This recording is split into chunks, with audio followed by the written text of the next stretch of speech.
Jane, ești pe mut, nu te auzim. Nu-i nimic, așa, mulțumesc, Ciho. Mai am emoții pentru că s-a anunțat un număr foarte mare de participanți. Ceea ce vă spuneam eu este că am ales să facem acest eveniment pe mai multe platforme, da?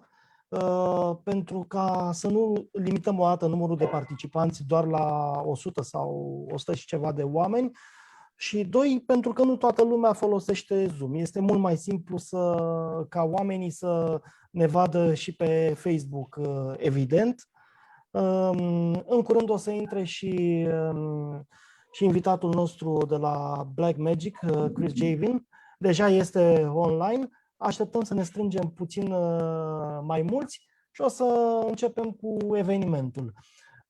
Foarte interesant mi s-a părut că atunci când cei de la Blackmagic m-au contactat să facem acest eveniment, m-au convins foarte simplu, adică mi-au arătat în 5 minute o prezentare sintetizată dintr-una de o oră și ceva. Și în acele 5 minute mi-am dat seama că eu nu știu aproape nimic despre live și sunt atât de multe lucruri pe care ar trebui să le învățăm, încât merită să le facem și publice, mai ales dacă acestea sunt gratuit. Eu întotdeauna am fost nu știu cum să spun, un pion destul de important ca aceste lucruri să ajungă gratuit la public. Ceea ce mai vreau să spun, să nu mai lungesc prea mult, deși în 4 minute avem timp să intrăm, să vină și mai mulți participanți, evident. Era ideea că chiar dacă unii oameni n-au reușit să ne vadă nici pe Zoom sau pe Facebook, ei vor reuși să vadă înregistrarea pe care noi o să o postăm mai târziu pe canalul de YouTube al companiei Westby, companie pe care o reprezint astăzi aici. Sper să fie bine, am foarte multe emoții pentru că foarte mulți oameni și-au anunțat participarea. Salutare Lucian, salutare Sergiu, salutare Zolt, salutare Ciho, salutare Mary. Hello Chris, we're waiting for some more participants right now. Vreau să vă spun că este clar că principala limbă va fi limba engleză în care se va desfășura acest webinar. Salutare Cătălin, bine ai venit și tu. În acest moment pe Facebook sunt încă vreo 6 sau 7 persoane. Așteptăm cu interes să vină cel puțin, nu știu, ne facem aici vreo 20 de persoane și dăm drumul, oricum mai sunt 3 minute. Dacă aveți întrebări, eu zic să le lăsăm la urmă sau le scriem pe chat, da? Pe chatul de Zoom sau chiar și pe Facebook. Pot să mă uit și pe Facebook despre ce este vorba. V-am spus, am mai multe emoții ca de obicei, chiar dacă de obicei eu din cadrul ăsta obișnuiam să ne întâlnim pe Facebook-ul personal în alte condiții. De data asta am preferat să vin cu lucruri într-adevăr utile. Deci să lăsăm vorba aia deoparte și să aducem chestii foarte, foarte pozitive. Evident că chat will be the best. Mi-a apărut deja notificare. Da, haideți să vedem câți suntem în acest moment, deși mai sunt 2 minute și aș vrea să fie totul ca la carte. Suntem deja vreo 10 și pe Facebook. Ca la carte înseamnă că noi o să începem în 2 minute. Nu știu, întrebările, evident, la urmă. Așteptăm ca toată lumea să intre. Da. În rest, despre ce o să mai vorbească Chris astăzi, o să mai pună accent pe o chestie destul de interesantă, că atunci când un om încearcă un utilizator încearcă să realizeze un live, nu este vorba doar de un program sau așa, este vorba de configurarea unui setup. Chestiile astea ar trebui să le înțelegem destul de bine, că atunci când oamenii încearcă să facă aplicații de live, nu este super simplu, pur și simplu, da, ne băgăm o cameră în calculator și avem live-ul. Sunt câțiva dintre participanți care deja știu lucrul acesta, că live-ul din ziua de astăzi nu se reduce la o simplă cameră. Salutare, Cătălin! Și da, mai avem 1 minut și puțin și o să începem. Am spus, o să fie în limba engleză. Și sunt foarte, foarte emoționat pentru că foarte mulți oameni și-au dat participarea la acest webinar. Acum să vedem câți vom fi. Nu mă supăr dacă suntem și mai puțini, de-abia reușesc să-mi stăpânesc și eu emoțiile. Și repet, pentru cei care au intrat mai târziu, întrebările le veți pune pe chat ori în limba română, ori în limba engleză și la urmă colegul de la Blackmagic, Chris Javin, o să ne răspundă. Deocamdată nu ne uităm. Da. Uite, îl salutăm și pe șeful nostru de la birou, pe domnul Emil, care este live în acest moment. Noi sperăm că totul va fi bine. V-am spus, sunt destul de emoționat. În acest moment suntem 20 de participanți, 21 pe Facebook. Văd că lumea se organizează mult mai repede. O să am grijă imediat să dau share pe Facebook și webinar. Ciho, mai bine scrie te rog frumos să scrii pe chat pentru că te aud destul de întrerupt. Nu știu, Chris, dacă ești pregătit, o să predau imediat ștafeta. Eu zic să începem și ne adunăm, evident, pe parcursul prezentării. Plus că aceasta, v-am spus, va fi disponibilă ca și înregistrare atât pe platforma noastră de YouTube, cât și înapoi pe Facebook. Hello, Chris, can you hear me? I can, thank you, Gene. Okay, I hope so. We are ready for the start. We are around 20 participants right now. I think so. We can demand the presentation for everybody. After that, if that they don't can participate on our live, they can watch the recording on our social media platforms, on YouTube or on Facebook. So I have a great honor to introduce a great specialist for Blackmagic, Chris Javin. Hello, Chris. Hello from Great Britain, I think so. Okay, you're now on the mic. I wish you luck. Brilliant, thank you. And thank you so much for allowing us your platform today to deliver this really exciting new webinar. I hope you all find it beneficial. I'm going to try and take it as slowly as we can and get through it. Please, if you do have questions, make sure to drop them down in the chat. We will have a Q&A section towards the end, which will hopefully answer all of those questions. But thank you so much for taking the time out to be here today. And like I say, I really hope you find it beneficial. So my name is Chris Javin. I'm part of the technical sales specialist team here at Blackmagic Design EMEA. Today, we are going to be talking about web broadcasting. There's been a really interesting shift in the type of productions that are being made and the delivery methods for live production content over the last few years. This has led to the development of products like the A10 Mini range, which will be the focus of today's presentation.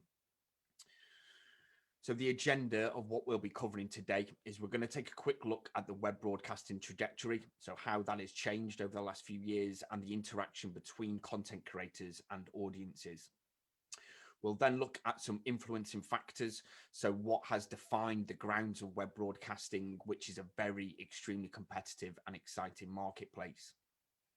We'll then actually go into the control software. So I've got an A10 Mini Pro that's directing the stream for us today. I'm going to take you into the software. I'm going to give you a quick overview of how the software looks, where to find things, and then we'll show you some tools and tips of effectively using the A10 control software to allow for some really cool stuff. We'll then look at some specific workflow and solution examples. So after that, I'll take you back into the presentation and we'll just detail some really exciting ways of using our products and ways in which you can expand and grow with our products and our ecosystems. We'll then finish up on the Q&A. So like I mentioned, please feel free to drop those questions in and we will get to them at the end. I would be really grateful if everyone could just have their mics on mute, just so that it obviously allows for a nice, smooth and efficient presentation today. So I just want to reflect on the evolution of this market. So it's a very large market that's obviously massively grown in popularity over the last 15 years, thanks to things like internet technology and the revolution of video sharing, social media and over-the-top content platforms like Netflix, Amazon. It's really evolved this marketplace that is now really big and hugely exciting. It's obviously evolved into a lot of different forms now, and it's accessible by so many different devices that it kind of makes it difficult to imagine the paradigm of communication without this amazing technology that we're now also used to using and getting really good functionality from. So I just want to talk about some of the applications. So Blackmagic here, we offer a broad range of products which can fit perfectly into these markets. Our solutions span from acquisition sources to signal distribution, passing through hardware and software with the aim of facilitating that really high quality content while still preserving and enhancing the creative intent. Each of the applications you can see in the slide here will use a lot of the same or similar components from source to destination, and that's what we'll start to delve into a little bit later on in the presentation. So web broadcasting in 2021, obviously, we are very aware of the pandemic that has shaken the world over this last year and a half. We here at Blackmagic have worked relentlessly through this time to bring new products to market that we hope will be a real benefit to customers, allowing for a lot more communication via this live streaming, webcasting, web broadcasting sort of marketplace. So the pandemic has obviously shaken up the AV industry massively. It's done it worldwide and industry-wide. But for many, it's probably represented a turning point or potentially a shift in careers. Some of you have probably taken a bit of time out to reflect upon options or rephase in front of these new challenges that we're all being faced with. Working from home, smart working, remote attendance are all striking examples of a new way of working collectively and partaking in public or private events like we are doing today. The sudden spike in these activities has really reinforced the need for affordable and remote solutions that we can offer. So let's talk about some remote access and locations. Although beneficial to some, being in a dedicated or prime location is no longer a must for many. And I think, to be honest, the shake-up of the pandemic has really brought that to the forefront. The nature of programs and coverage, as well as the multiplication of live events, requires productions to expand or contract in different areas and adapt rapidly to this constantly changing circumstance. Meaning it's now more than ever very imperative to invest wisely on time, resources, and equipment. We are glad and really fortunate to say that the pandemic nor this fast changing nature of this market have prevented us from being extremely responsive to our customer needs, and our developers and engineers have always strived to deliver products and features of outstanding quality. This can be seen very evidently in our most recent product release. So I just want to identify some of the influencing factors within the web broadcasting marketplace. So for the larger majority of productions, this can either be traced back to a profit, a service, or a hobby. We're aware that some of you probably on the stream today are already involved in this business. Jakiś dołącz tego. This will probably just be a reminder of how and why you decided to make your move into this marketplace. But for people new to this, it can represent the beginning of a new, very exciting challenge, which definitely requires some planning and strategic thinking. So whether you are starting from a blank canvas or you're looking to reshape your current production workflow, it's important to set out your intentions and find out which of the following aspects need to be established, built, or maintained in order to help define that digital engagement. Only after drawing a clear picture can we then match those aspects to a subset of tools that our solutions can offer. And we'll show some of them practically later on in the presentation. So let's start with recognition. It's obviously one of the hardest things to achieve in a very busy marketplace, especially if you are just getting started or looking to stand out from the crowd. But the A10 Mini range, which we'll obviously go into a bit more detail in shortly, offers tools and features that can make you instantly recognizable. And we're talking about some basic stuff like logos and titles that can be overlaid to help reinforce that recognition. Making impact through creativity is yet another crucial aspect to successful audience engagement and an overall better experience. This could be achieved by layering animated graphics, working with lower thirds, keyers, picture-in-pictures like I'm doing here today, and it'll help to diversify your communication style, making it more striking and appealing to the audience. Once you've built that recognition, you need to obviously then build the reputation, and that relies on quality and consistency of your content throughout different platforms that you're using. And our webcast solutions give you the necessary confidence to broadcast your program, fulfilling industry quality standards. Some of our models let you record all of your sources and your program output while still streaming live, so that you can even repurpose that content for subsequent editing and uploading, adding those extra bits to help promote your production and showcase your creativity. When your service or production has the potential to then catalyze an audience, we need to make sure that that has enough reach. This can be achieved by casting a larger net through a variety of different platforms, either online or via traditional broadcast infrastructure. This requires an understanding of the delivery and networking options by those chosen solutions. Some of the A10 Mini models, in fact, include onboard video encoders, direct streaming, as well as the conversion and signal distribution accessories to help suit your workflow. So I want to now just discuss where we stand and what we are able to bring to market through our solutions, specifically the shift to the new A10 Mini range that we've seen within the last sort of year and a half. Blackmagic Design has always been at the forefront of the media technology industry, and we've strived to always bring affordable products to market that allow for creative people to do more of what they love. There are some aspects that are common in all our product range, and they represent the backbone of our solutions, including those designed for web broadcast applications like the A10 family range. Accessibility, now that's something that, you know, it's something that drives us as a company. It's one of the core founding ethoses that was, you know, brought to the table when Grant was, you know, looking to create the company.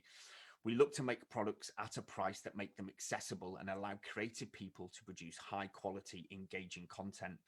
And this is shown in our recent additions to the A10 range. We've listened to that customer feedback from the first 3 that were in the range, and we now have 5 different A10 Minis in the family, allowing for access for all budgets. Usability is another big thing that drives us here at Blackmagic, and the compact form factor, as well as the clear and simple button layouts, allow these units to sit really discreetly in several different production environments and keep the main function still at your fingertips. So whether you're self-operating like I'm today and managing your presentation, or catering a very simple solution for somebody else to help you out with, no task should be too daunting with our equipment.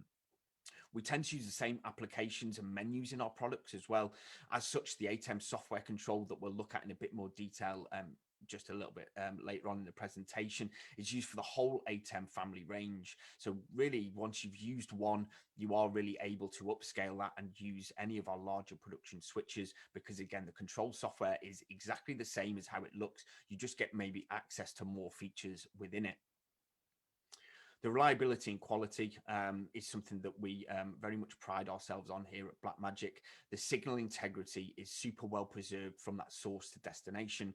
It's all in really good hands. And in fact, the ATEM Mini processes video and audio with the same precision as our top of the range switches.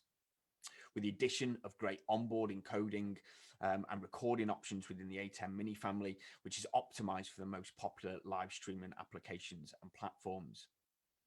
Another thing, again, that really drives us here is scalability within our products. So most, if not all of our products are designed for that ease of future expansion and additions to your systems, giving you a very clear upgrade path. Again, as we use open standards and common technologies, you're not locked into a given ecosystem. And that's really something we pride ourselves on here, is that flexibility within our products. So now it comes to the demo part. So we are going to jump into the software. Before we do that, I just want to explain the setup that I'm using here so you can get an understanding of what I've got linked in and how I'm working. So the setup is fairly simple. In the center is the ATEM Mini Pro that I'm using today. It's managing all of my sources coming in, and it's going to create that output that you're all seeing. That's commonly referred to as the program or PGM output. And that is essentially what your spectators will see. So I'm currently using the USB-C output from my ATEM Mini Pro, and that is giving me the software control. So when we go into the software, that's how I'm linking into my ATEM Mini Pro. And it's also handling the stream that you're all seeing via Zoom or Facebook Live. This is very likely how people will use it in a very typical web conferencing or webinar sort of environment, using things like Skype or Zoom like we are today. So I only have these two sources coming in at the moment, but adding others is so easy with the ATEM Mini. If, for example, I was looking to bring in another PC feed, what it will actually do is negotiate with the PC. So my ATEM Mini will start to negotiate and communicate with that PC. And what it's going to do is automatically choose its output resolution based on what the ATEM Mini is able to do. So again, it makes it a very plug and play piece of hardware where you're not having to work through a lot of settings to get things in and get working. And this will be the same for a games console. If you're looking to do any sort of game streams or anything like that, it's always going to negotiate and it's going to do a lot of the work for you. So you can actually set how the PC HDMI is working.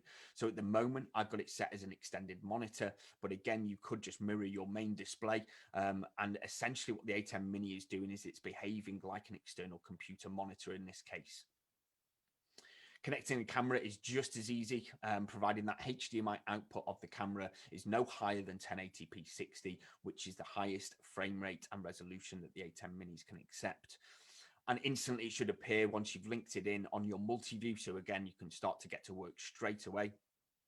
A great feature of the ATEM Mini range are its internal standards conversion on all of its inputs coming in. That means it can pretty much work with any resolution PC or broadcast, again, working up to that high-end 1080p 60. And it's going to match that to the program resolution that you set within the control software. So this really helps with, again, that idea of accessibility. You don't have to go out and buy all new equipment. You know, if you've got some old 720p action cams, for example, you can work with them, you can bring them in. The internal standards conversion is going to work with that. It's going to upscale it to your program resolution. So again, it makes it really flexible and allows people to kind of invest in maybe the switcher, use some old cameras that potentially they have lying around or some friends have lying around. And again, once that starts to build, that's when you can start to look at, you know, potential upgrades. And again, you know, it's a great way to just ensure that, you know, these are really accessible. And again, you know, we're not trying to say that you have to go out and buy a whole new ecosystem of equipment to allow yourself to get started with this. And again, something we really pride ourselves on here at Blackmagic. So what I'm going to do now is we're actually going to jump into the software. So if you just give me 2 seconds, I'm just going to load up the software and then change my screen mirroring. So we're now in the software. Hopefully everyone can see that. I'm just going to just take off my picture in picture just for the moment, just so we can start to really work with the software and you guys can all see a really good sort of view in angle of the software. I'm just going to bring it as sort of big as I can in the hope that everyone can see that. So again, this is the ATEM software control. So this is, again, I'm working through USB-C here. So I'm linking in via USB-C from the unit into my laptop. And that's how I'm using this control software to work with the ATEM Mini. Now, we do get the odd question about the software control, you know, is it machine intensive, anything like that? And it really isn't.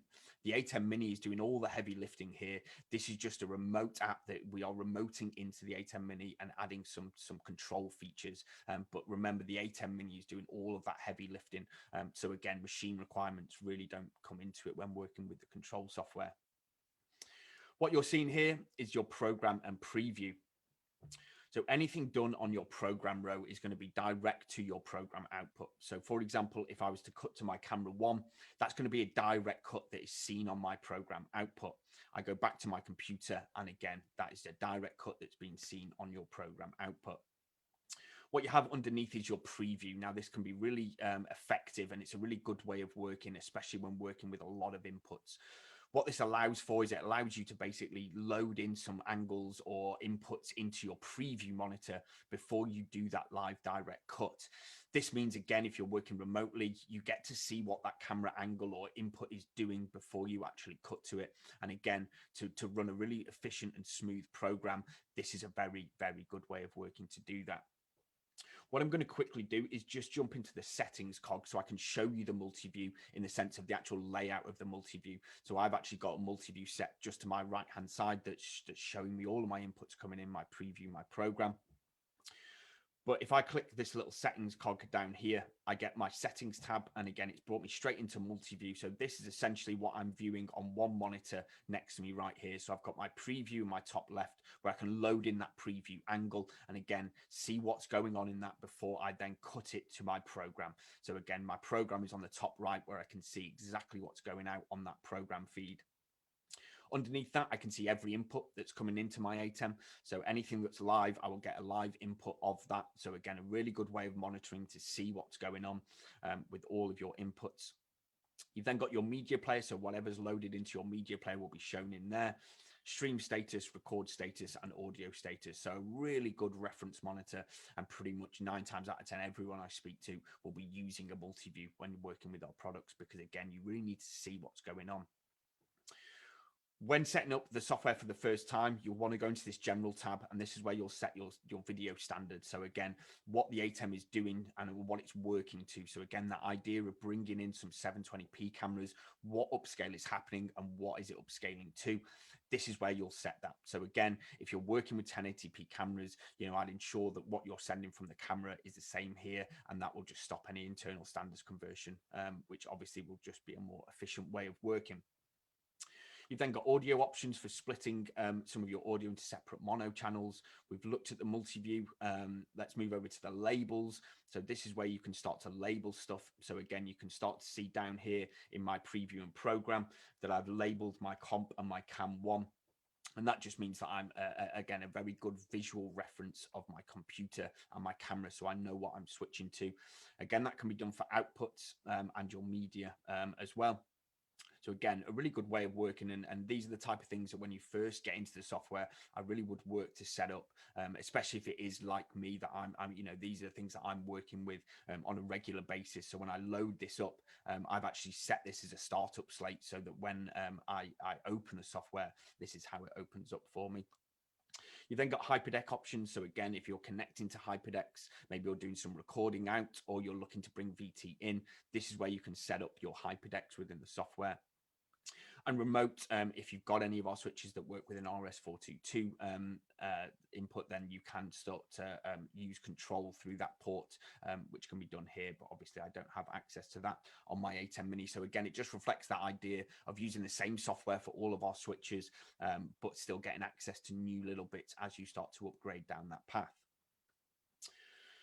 So that's all set with there. And then again, just like I was mentioning before about that startup state, this is where I can save a startup state. So if I have gone in and I've set everything up and I know that I'm going to be using this setup for a lot of productions that I'm working on over the next couple of weeks, I can save this as a startup state. And anytime I open this software, it will then obviously bring it up as it is when I've obviously set it all up. So a really good, efficient way of working if you know what type of programs that you're going to be doing in the coming weeks. So again, we've talked about programming preview, and here where you've got your black, your colors 1 and 2, which are generated here in the color generators. This is where you select what colors they are if you're ever using those for anything. You've also got your bars and whatever is loaded into my media player 1. The A10 Mini Pro is working with 1 media player, so that's what I've got access to here. And again, I can preview all of this stuff, so I can load it into my preview before I actually start to send it on air. What you've got next to that is your upstream keys. So again, if I was to put that on, you're going to see that picture-in-picture, which is what I've set up within my upstream key here. So again, that will just show up on air. And again, if I wanted to preview it, I could just add that as preview, and that will bring it up in my preview monitor before I actually bob it on air as my upstream key within my picture-in-picture. Underneath that is where you've got transition style. So this is where you can actually change some of that auto transition. So what I can do is obviously you can see down here is my cam 1 is loaded in the preview, and obviously I'm on comp. But if I was to cut, that's obviously going to cut to whatever was loaded in as my preview. And you will see these have actually changed here down in the software. So cut back, and again, it's replicated that cut and shown me now what is live and what is previewed. What I can do is obviously do auto transitions instead of just a straight cut. So if I have that set to mix and hit auto, it's just going to auto transition between that program and preview. Hit auto again, and it's going to auto back. And you're going to see that T-bar move with obviously the change in that. And again, this can be done manually. So I could just grab that and actually do a manual transition between. And obviously that's going to be correlated to what transition style I've set there. You've got DVE potential to do some more funky styles of transitions, and this can all be set within the transitions sort of tab here in the palette section. Again, if I wanted to go into my DVE, I could do that there. And again, you can set your rates and things like that within the transition section there. Moving on to the right, you've then got your downstream keys. So anything that you're doing with your downstream keys, you can start to preview with that tie button there, and then you've got on air to bring it straight on air, and you can auto transition that on air. So again, if you're using titles, logos, and you want to actually fade that over the top, you can do that with your auto transitions as depending on what you've set up within your transition styles. And then obviously your fade to black, which will bring your whole program down to black or bring it all up from black. So again, this works really well if you are working with multiple upstream keys, downstream keys, because it will fade everything down together in unison. So a really good way to sort of end programming or bring it up to start a program off. Okay, so we'll just move into the palettes. And again, I'll just give you a quick idea. We've looked at the color generators. Upstream key is where you can start to work with anything within the upstream key. We've got DV set at the moment because that was the picture-in-picture that I'm working with when I set that on. But obviously we've got Luma and Chroma and also pattern options within there. So again, just to give anyone an idea of upstream keys that's not familiar with the terminology, it can be seen as USKs and DSKs as well as an abbreviation. But essentially anything upstream is essentially upstream, and I mean I visualize it very much as kind of, you know, the sort of lake on the top of a mountain, all the way streaming down the mountain to the lake at the bottom of the mountain. Anything we're doing upstream is happening at the top of the mountain. So it's very much layering things, adding in, you know, chroma keys, Luma keys, patterns, where we're working with multiple layers and we want to layer it up to then get towards our downstream stuff. The downstream key is always going to overlay over the top of all of that. So it's kind of the final input before you hit that bottom link. So hopefully that makes sense. But again, just visualize it as kind of a stream going downhill as well. So anything upstream is happening at the start. And it's for layering up things and working with things like chroma keying. And then the downstream key is always going to overlay over the top of your whole program out. And then that will, go down to the program output, which is essentially that bottom link. Hopefully that makes sense, but it's a really good way for me. I'm a very visual person, but visualizing it in that sense really helps. But hopefully, like I say, that makes sense. Transitions we've covered. Downstream key, again, this is where you can start to get into your downstream key settings. So again, if you're working with upstream keys and downstream keys, you will really need to get access to the software and be setting all of this up within here. And we are going to look at this very shortly. I'm just going to tab into the media tab. So this is where you can start to load in some still graphics and media to work with within that media player. So again, I touched on it before, but the A10 Mini Pro I have here has one media player. The A10 Mini Extremes actually has two. So again, if you're looking at that upgrade path, or you're potentially looking to do some upstream keying, downstream keying with potential things that you're adding into your media player, that might be when you start to look at upgrading, if it is that you're working with one of the Mini Pros, Pro ISOs, or A10 Minis. So what I want to do to start with is kind of show you about adding in some titles. So we talked about it before, about the idea of creating identity using logos and titles, and really sort of establishing that recognition that is needed within this very competitive market space. Now, I've done some very simple stuff here. I've just worked these up on Keynote. Everything that I'm working with today is just worked up on Keynote. So again, a very simple bit of software, but allows to really bring in some effective titling and things like that. So what I'm going to do is I've already loaded into my media tab here. I'm going to grab this first one and just drag it and drop it into my media player. Now that has activated that within my media player. So anything I'm working with when I'm setting it as my media player, it's going to bring in what I've loaded in here. So if I go back to my switcher, I'm going to go into my downstream key, because again, for titling and things like that, you want to overlay it over that kind of final output to ensure that, that title is that kind of front layer that everyone is definitely going to see. So what I want to do is tell it, what do I want to fill from my source? So again, the media player is going to be that fill source, because it's what I've loaded in and it's what I want to bring in. Now that title is just a black background with some red text on it. So essentially I need to now tell the software control, what is it that I actually want to key out of this image to allow for, again, that layering of sort of inputs or cameras or whatever it is that you're working with. So again, I know this is the black background with red text. So I want to tell it that I want to key out that black from the image. So if I hit that, and again, I'm just going to bob it onto my preview. And again, a really good way of checking that that's now worked. So I can see it on my preview that is, that text has now come over my image. And again, it's taken out that black background and given me that red text. So when I click on air, it's going to bring in that title. And again, this is a very simple way of doing things, and probably not the best way of doing it. But again, I just wanted to show the most simple way. If you want to just work with some very basic titles, working in something like Keynote, that's a really good way to do it. And again, if I was to then cut, and again, this would be my introduction. So Chris Javin, Blackmagic Design, EMEA, Technical Sales Specialist. I could have that, and I could bring that in, and I could bring it on and off air just quickly using that the button within the software. So I'm just going to cut back. And again, what I've done here, so if I go back to my media tab, I've actually created some titling here with an alpha layer. So again, the A10 minis and A10 range can understand alpha layers. So essentially a layer of transparency.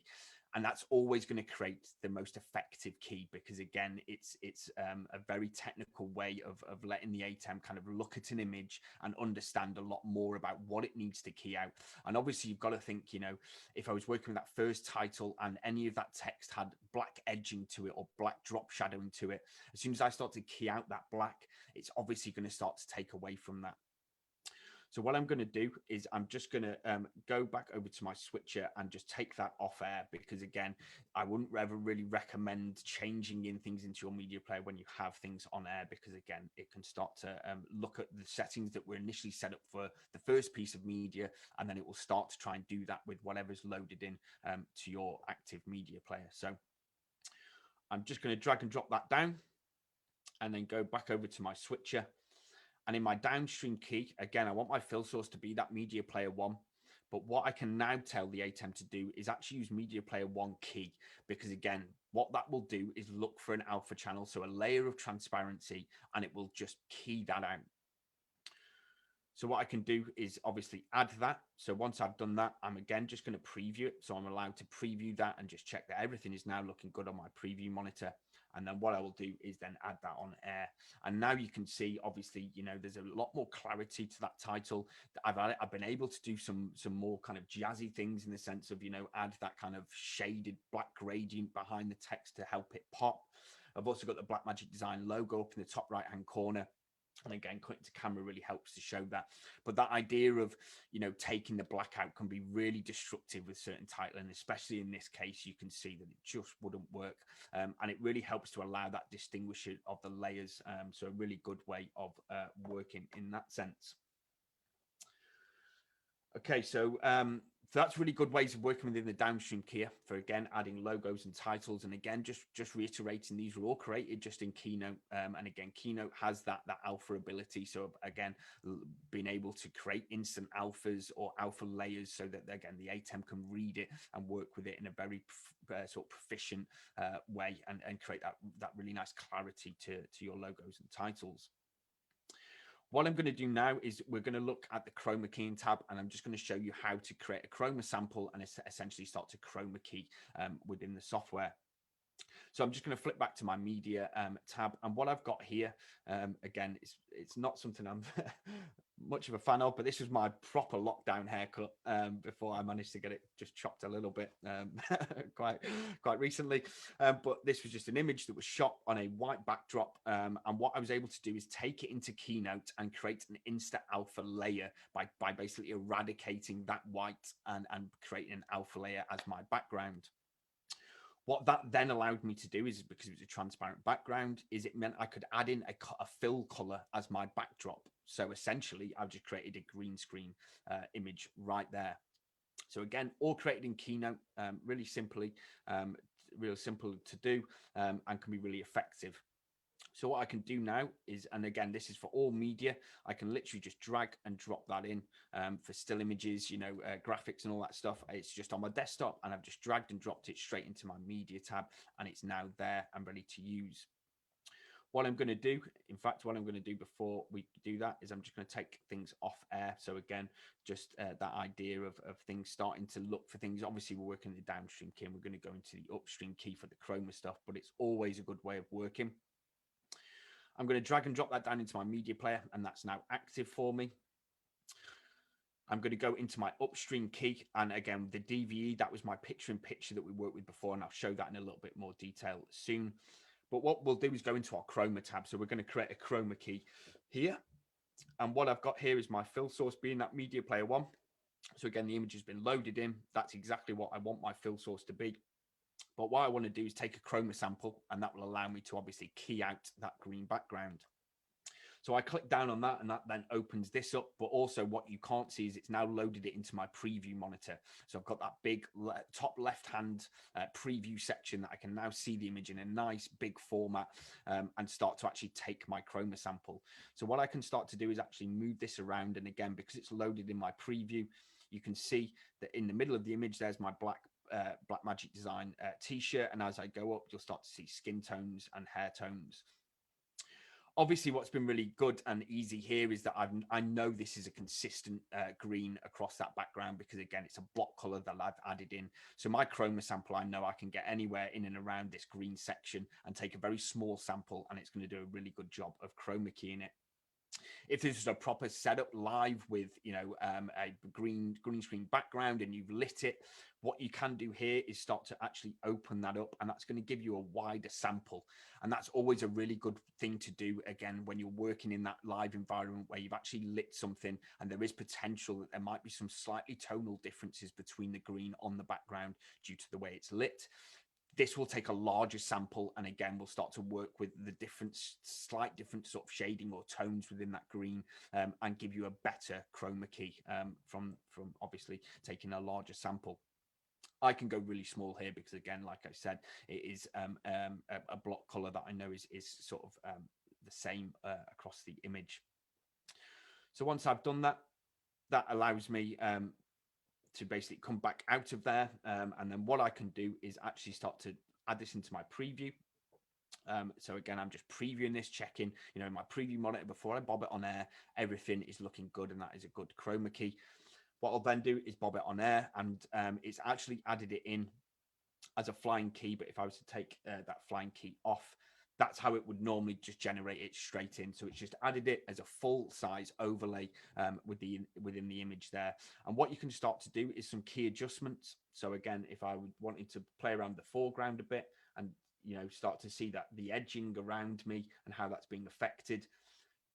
For me, the foreground, I wouldn't want anything doing on that foreground. But on this background, you can start to see, if I take it all the way back, it just starts to help. And where I'm really looking down here, is sort of, I mean, my mouse is a little bit hidden, but just here on the edging of my sort of right shoulder, you can see there's just a little bit of excess. And what I can start to do, and again, if you keep your eyes on that, as that background just starts to go, I can just clean it up a little bit. And again, you know, a really good thing within this is, you know, a really advanced chroma key that's taken from our top end switches, that was integrated through the acquisition of Ultimat. And again, it's given us some really advanced ways of working within the chroma sampling and sort of this sort of, you know, spill and flare suppression, and all these key features that we've been able to add in that helps really refine that chroma key, and give you something that's really gonna look good on screen. As you saw before, if I went into flying key, I can actually start to manipulate this, move it round, and start to position it in different areas. So what I can do is obviously move it left to right and up and down on my X and Y axis. And then if I want to grab the size, I can start to make it a lot bigger. And again, you know, maybe I just want to kind of have it set like that and just off to the edge of the screen.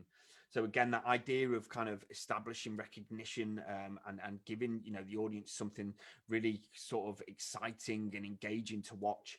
Here's ways of doing it. So again, if I was introducing some people, or we were working on slides or anything like that, you could start to bring in this. And again, this is where the A10 Mini Extreme can really come in handy with those two media players.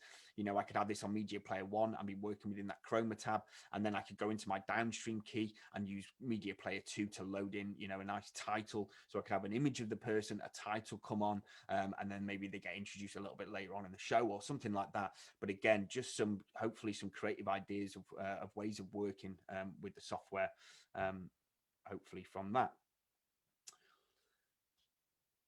And then what I'll do is obviously take that off air, and I'm just going to take it off preview as well. I'm just going to go now back into my DVE section. So this is where I was setting up that picture-in-picture that we were looking at before when I was in that presentation mode. So if I go back in and have my DVE active, I can again just check what my DVE is looking like by adding in the preview, and then I can go on air. Now, what's actually happened here is because of the way I manipulated that flying key, it's actually correlated this into this area here. Now, a really great feature within the hardware, which can be either a great feature or it can be something that might not work for you. But in this kind of environment where the settings are a little bit off here, and I don't want to kind of muck about trying to change these manually. On the actual hardware panel itself, you have picture-in-picture buttons that allow you to press on and off, and also correlate where it is on screen. And basically, anytime I use those buttons to change where it is on screen, it's going to go back to its default settings, which you can see has now been updated within the control software. But that's a really quick and easy way of working. And again, there might be, I kind of find it with this kind of work that I'm doing, where there are certain slides where I don't want to be in one corner because it might be hiding something, or within the software here, for example, there might be areas that I, want to ensure that everyone is seeing a really good area of the image. And again, I can see this being in sort of gaming used quite a lot. I mean, if anyone watches gaming streams, picture-in-picture is a very commonly used sort of feature. And what you can do is actually go in and add a mask. So this is something I just worked up very simply before by just cutting in my left and right. And what it means is, again, it just makes that a little bit smaller. And again, you can see that it actually keeps that mask because it's active anytime I change that now on my position. So again, if it is something like gaming where you really want to see as much of the game as possible and you just want that kind of small headshot, this is where you can use a mask to obviously start to manipulate that and cut it in really nice and tightly. We've also got border options. So again, if you wanted to try and sort of jazz it up a little bit and add some sort of borders to it to help punch it out a little bit, this can be done here. So again, I can start to add, a bit of an outer width to it. And then what I would normally do is just take an outer soften a little bit and just soften it off. And again, as you can start to see, it just helps pop it out of screen a little bit. And again, these can be ways where you can start to create that kind of style that your programming will have by using these same sort of settings for the different streams or live productions that you're working on. But that can just be a nice way to just help add a bit of pop to your picture in picture. In fact, I'm going to keep it on for the rest. Why not? Okay, so that's kind of us within the switcher and media tab. I hope you've really found that useful and understood a little bit better about how this operates. I just want to quickly go into the audio tab. So I just want to show you kind of the audio area. And this is where obviously you work with any audio that's coming into the ATEM. I'm actually working, so I've got a shotgun mic just craned in on the mic arm, just right above me here. That's going into my pocket cinema camera 4K via mini XLR, and then embedding that audio with the video in sync down that HDMI and bringing it in via input 2. So you can see here, cam 1 is that input, and I've actually got some dynamic work just going on just to allow some really broadcast safe stuff. But you get the 6-band parametric EQ, which has been brought in from our Fairlight audio engine. And again, gives you a lot more manipulability now within that sort of area of audio to work with. And you've also got these dynamics in there now as well. So compressor and limiter, and again, just helps to work with that kind of broadcast safe element within your audio. So again, things that I imagine a lot of people to be using. Underneath that, you've got your master fader for the gain setting of that channel. So again, just sort of adding in a little bit of gain to raise up that level of the microphone. You've then got your pan pot underneath. So if you want to start panning things left and right. And underneath that, you've got on or AFV. Now, I've set this to on. So it basically means anytime I switch input, this mic will always be active and always be routing to my program output for audio. If I was to set that AFV, that is audio follows video. And that basically means when I start to select different inputs, the audio will follow the video on that switch. So it will basically take out the audio from the input you just switched from, and the audio that's active on that next input will then become active on your output. So again, really key features to be looking at there. And in this environment, obviously, I know where my mic is, and I know that I want that on for the entirety of my production. You've then got mic 1 and mic 2. So these correlate to the 3.5mm jacks that you'll find on the back of the unit. What you can do within here that is different within the 4 HDMI inputs is that you can add frame delays. So if it is that you're wiring multiple microphones into an audio desk and then you're taking that mix down into the unit, this is where you can add some frame delay if for any reason that audio is not in sync, which is commonly the case when working in that kind of sort of ecosystem. And that just ensures that you're able to add those frame delays and ensure that everything is nice and in sync for your audience.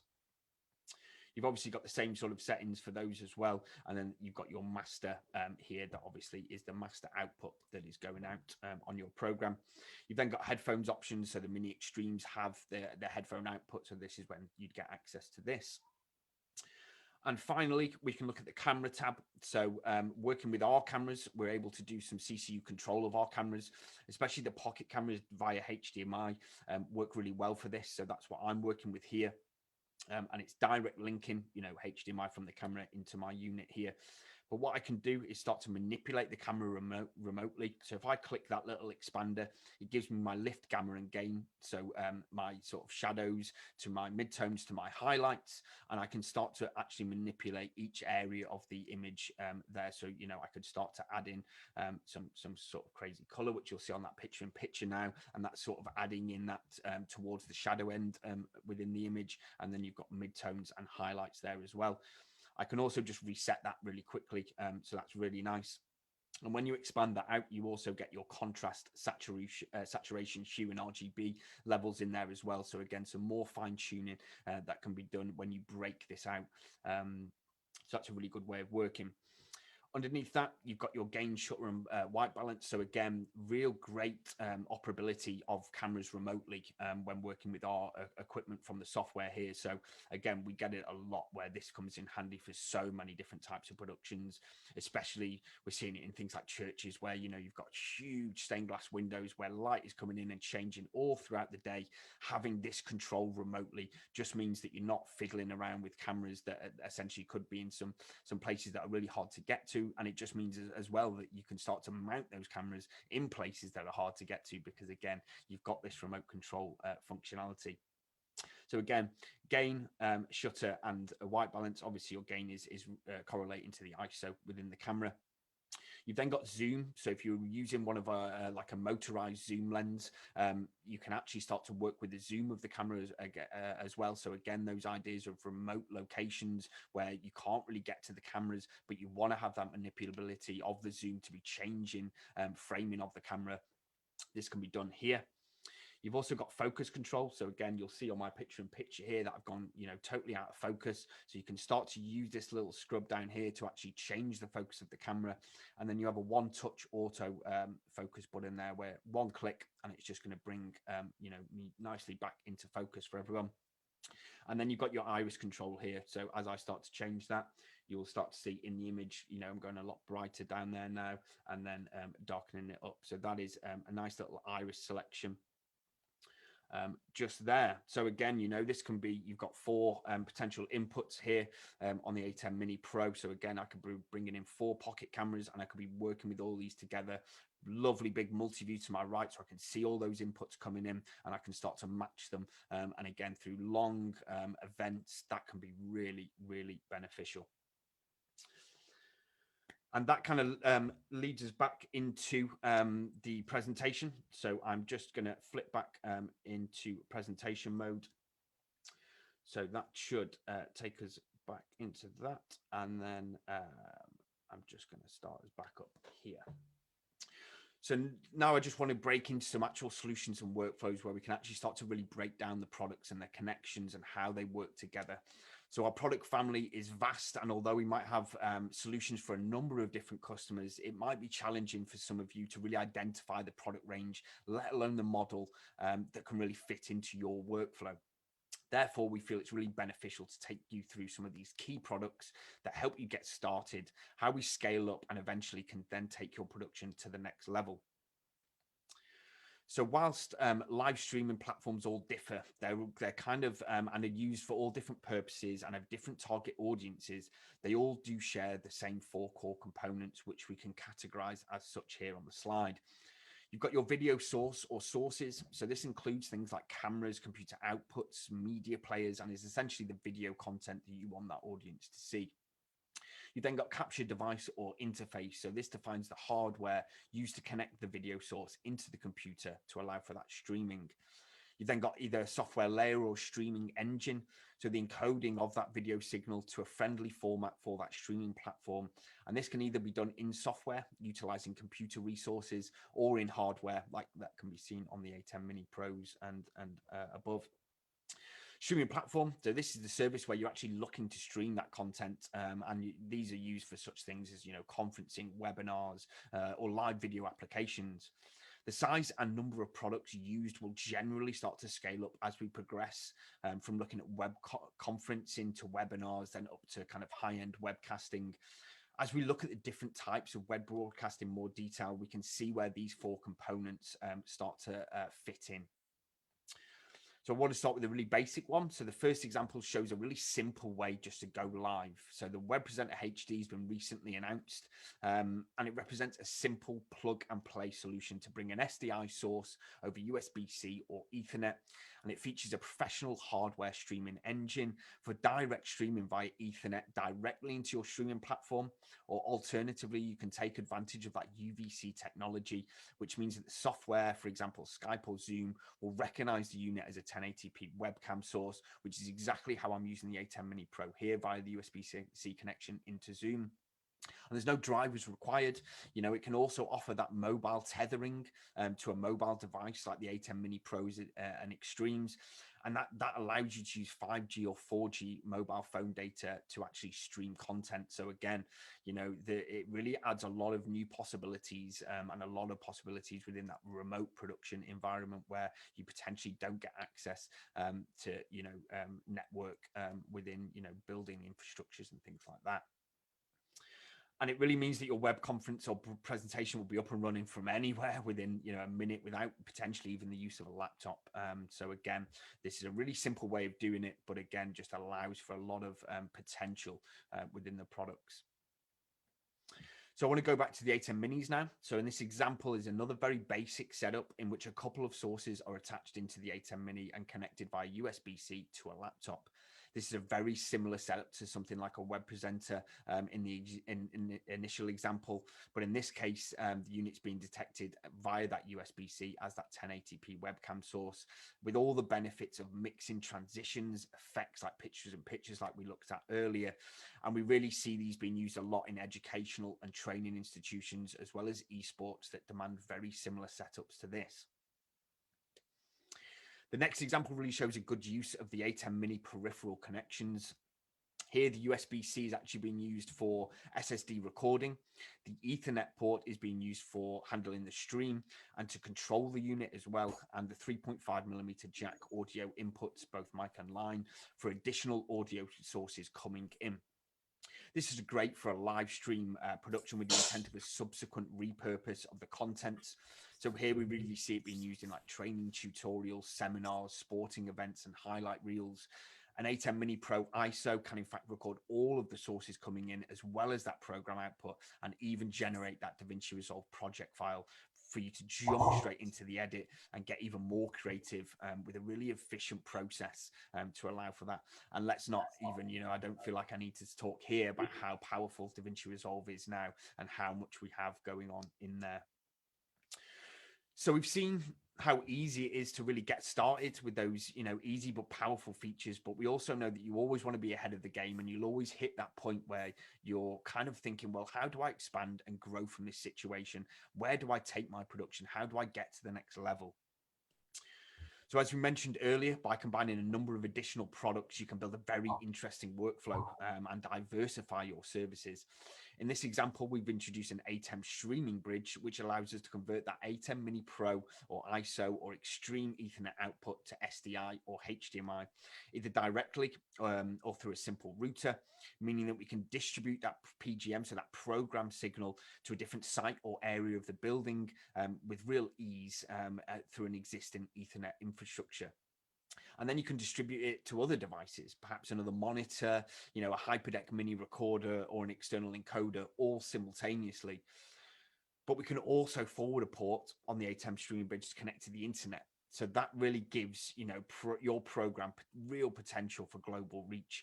Perhaps this could be another remote feed for someone else's show, working with an A10 Mini Pro, sitting in a different location, you know, all the way around the world. And you can duplicate this setup over and over again and basically create a global network of A10 Mini Pros. And again, when the streaming bridge came out, it was such an exciting thing for us in where the customers will actually take this, because there's so much potential with the product and so much interlinking that can now be done within the A10 Mini Pro. So it's super exciting for us here at Blackmagic, and already I'm hearing a lot of really cool and crazy customer use cases that are utilizing the streaming bridge to allow for some really connection between different countries and places worldwide. There are obviously more demanding productions that were required to deliver at higher resolution over the internet. And in this case, we show the example being an I/O device, namely the Ultra Studio Mini 4K.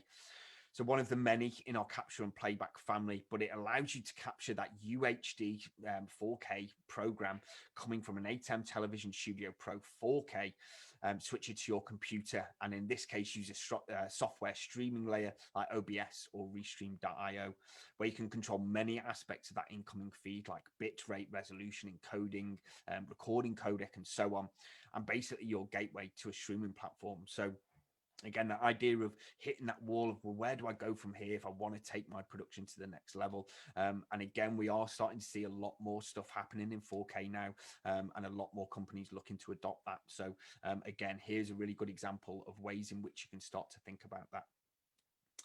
So to conclude this section, I'm just going to take my picture-in-picture off for the moment. I just want to show you this matrix of the products and their potentials and feature set. If you want to take a quick snapshot of this, please do. And you can refer back to it when exploring our websites and product pages. I'm not going to go through this singularly and discuss every little bit, but hopefully you can really start to see where each of the products sit within the range. And again, if you want to take a quick snapshot, please do. I'm just going to grab a quick drink of water.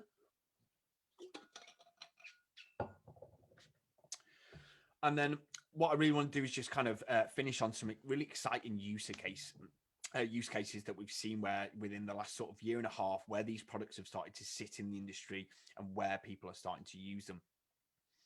So broadcasters are obviously not new to this, and they've already adopted their offer to cover TV programs and live events so that you can access them on demand via smart platforms and either, subscription base or passes or license fees.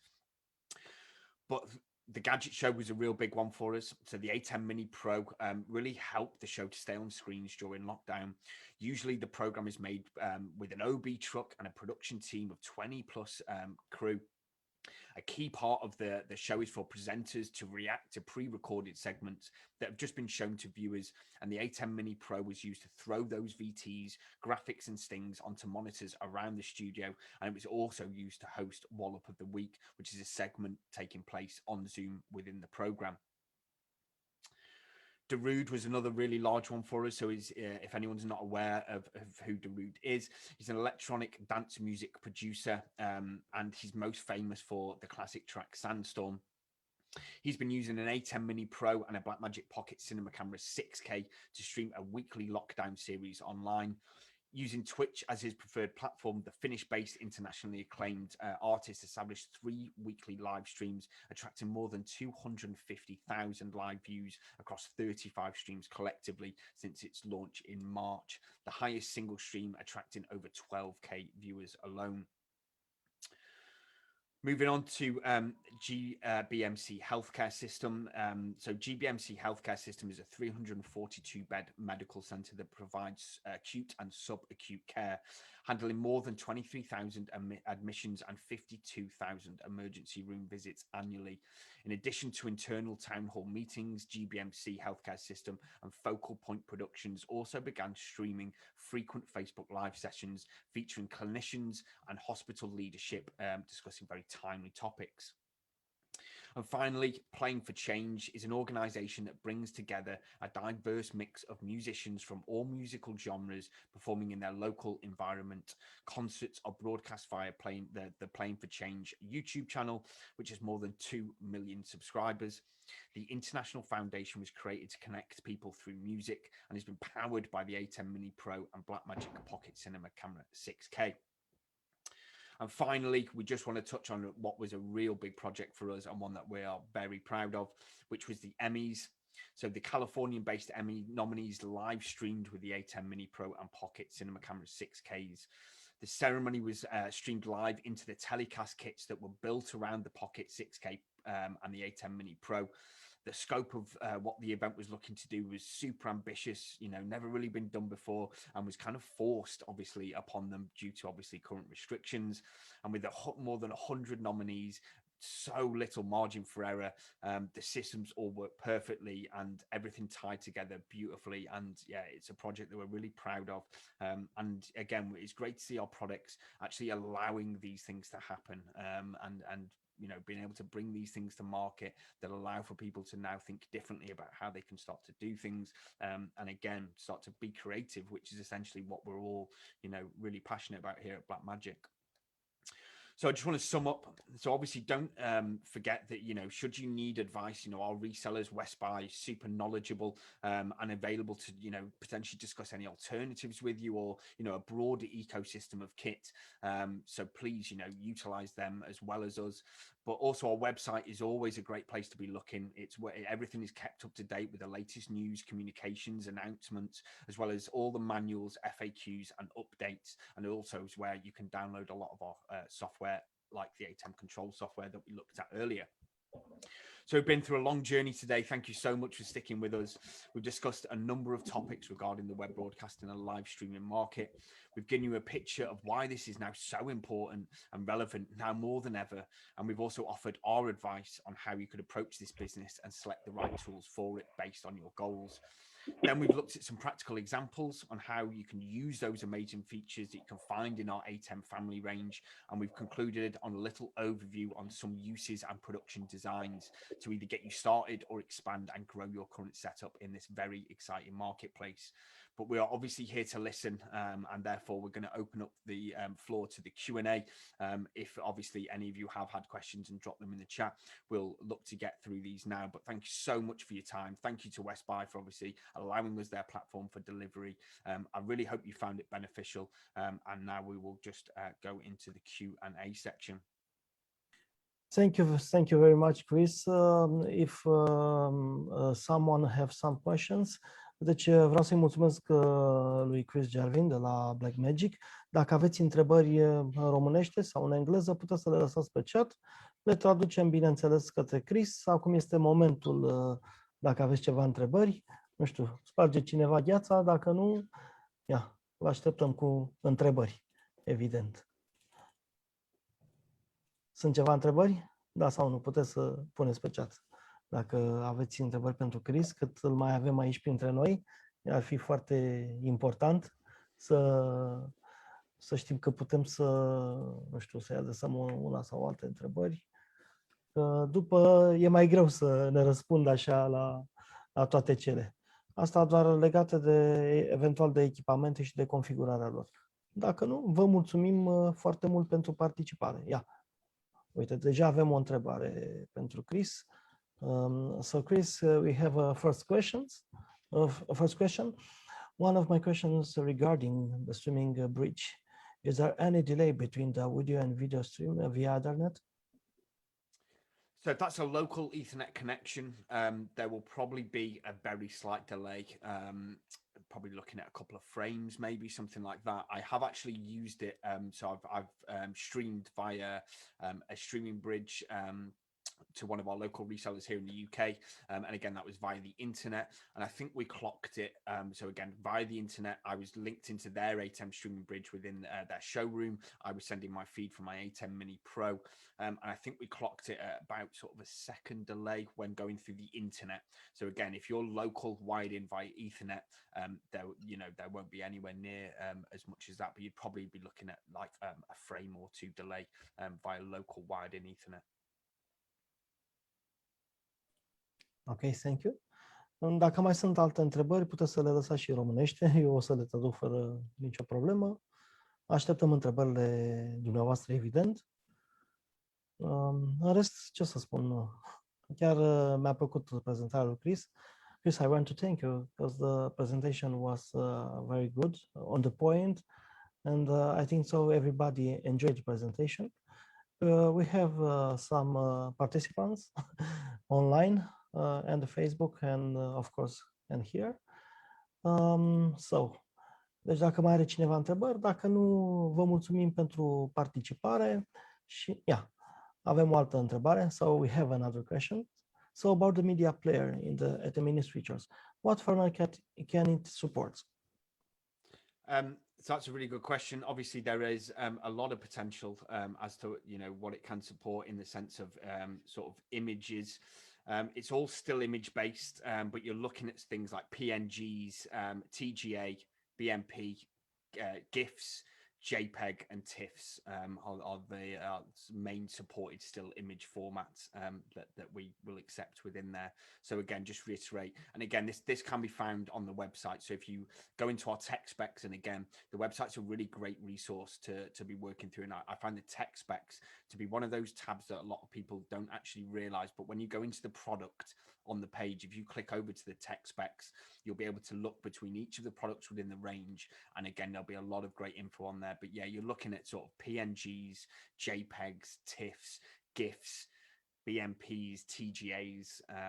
Hopefully that that makes sense. But yeah, again, still image format. So again, within these, you're working in a still format.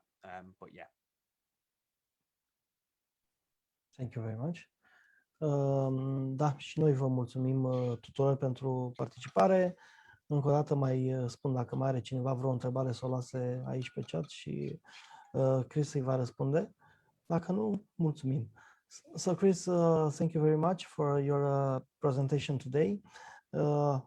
Last questions, I think so, from our friend. Regarding the video inputs, there is any plans to implement a pet tab to those inputs? Not that I'm aware of, no. Again, due to the form factor of the unit, the 3.5mm jack worked really well to keep that form factor nice and small, and that is essentially where we will probably be looking. But again, future development is always something we're looking to do here at Blackmagic. So please do keep your eyes peeled on the website. It is always the best place to be looking to see when products are released and things, and again, at Blackmagic we don't talk too much even internally about where that development is going. We have some very clever, intelligent, hard-working people over in Australia that work in the development side, and if there ever is any feature requests, so if it is that you're working with our products and you would love to see something changed or updated or brought into our products, please do email us and send us these feature requests. Hopefully you can see with our most recent product release, we are really listening to customer feedback, and we know that you guys are our customers, you're our audience, you're the people using our products. So again, we love to hear from you guys. We love to hear what it is that you're looking to do with our products. And again, if there is any feature requests, please do send us an email, and we can look to get through that. So the best email for that is presales-emea@blackmagicdesign.com, and that will come through to us here at pre-sales. And again, we can forward that on to the relevant developers to again feedback as much as we can on feature requests, because again, we're always listening, we're always trying to update and upgrade products and look to release new stuff. And again, hopefully you've seen that within this very trying time that we've all been through in the last year and a half, we've actually managed to release some really good products that I think that really show that we're listening to that customer feedback. And again, they're from different pillars within the business, so they're not all, we've just brought out a brand new digital cinema camera, new live production switches. The post-production side is really getting a lot of upgrading with DaVinci Resolve, Fairlight getting a lot of work in it now, Fusion looking really good. There's been some incredible work that's gone on behind the scenes here at Blackmagic. But please do, any feature requests or anything that you're looking to do with our products, please do get in touch with us, because we love to hear from you, and we love hearing how people are using our products as well. Okay, thank you very much, Chris.